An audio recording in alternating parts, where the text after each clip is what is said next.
Many first-time visitors come to Mazatlan by cruise ship. Let's face it, they're only here for 8 hours. They hardly see the place. And for the return American visitors, many come for the beaches or to go sport fishing in the Sea of Cortez. But once again, they hardly see the culture, the history, or the food explosion in this Mexican city of 600,000 people. I've been lucky. I've been coming here since I'm 23. So let me share with you my hidden gems of Mazatlan.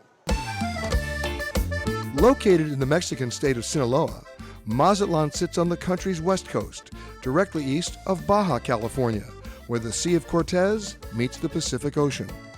Mazatlan was inhabited by indigenous peoples until it was invaded and settled by the Spanish in 1531.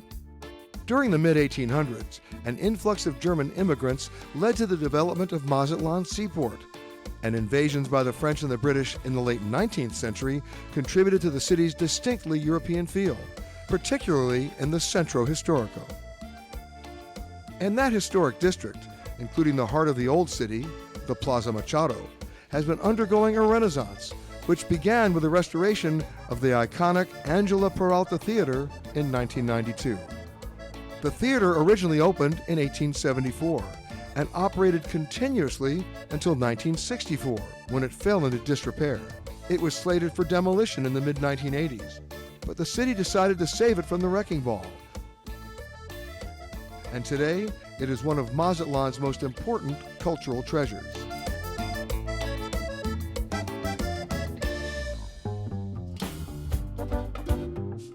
The surrounding plaza and cobblestone streets of the Centro Histórico are filled with art galleries, bars, boutiques, sidewalk cafes, and restaurants, making this a great place to walk around and take in the sights.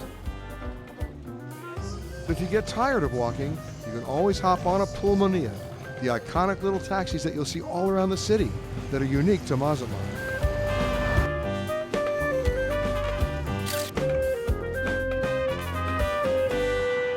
And another thing that's unique to Mazatlan is its malecón.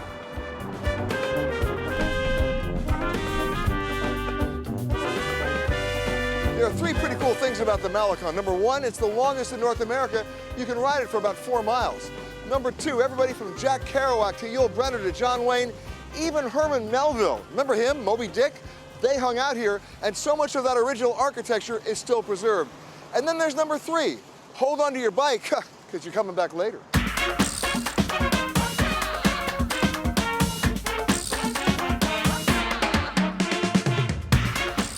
Want a little getaway from the city? Stay on your bike and ride out to the water taxi dock. Once you're on the water taxi, you go by the big boats. Those are the overnight fares from La Paz. We're not going there. We're in the water taxi. About a 3-minute ride, that's all it is, over to a place called Stone Island. Stone Island is not actually an island at all, but a peninsula. Once off the water taxi, most visitors will find themselves here on this beautiful beach. Lots of restaurants and bars and lots of people. But the real secret is just 5 minutes away, and most travelers never see it. Even most people who live here don't know about this place. It's called Mazatlan, and it's a 5-acre botanical garden that is part of a prototype for a proposed sustainable city.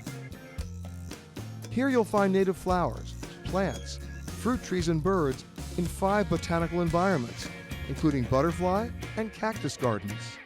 And then, about 5 minutes away from the botanical gardens, you find yourself back on the beach. Now, officially it's called Los Picos de la Isla, but the locals just call it Picos. Ask, you find yourself here, and what's great about this place? Look behind me. You see a lot of people on the beach? My point exactly. After your day at the beach, ride your bike back to the malecón for a little taste of Mazatlan nightlife.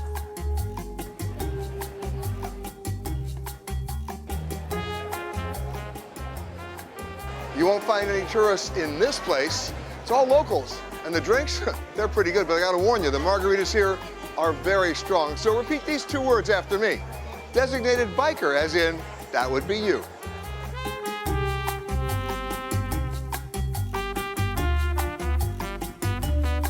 So there you have it, my take on the secret hidden gems of Mazatlan. But a reminder, that's just the appetizer. I'm Peter Greenberg, and thanks for watching.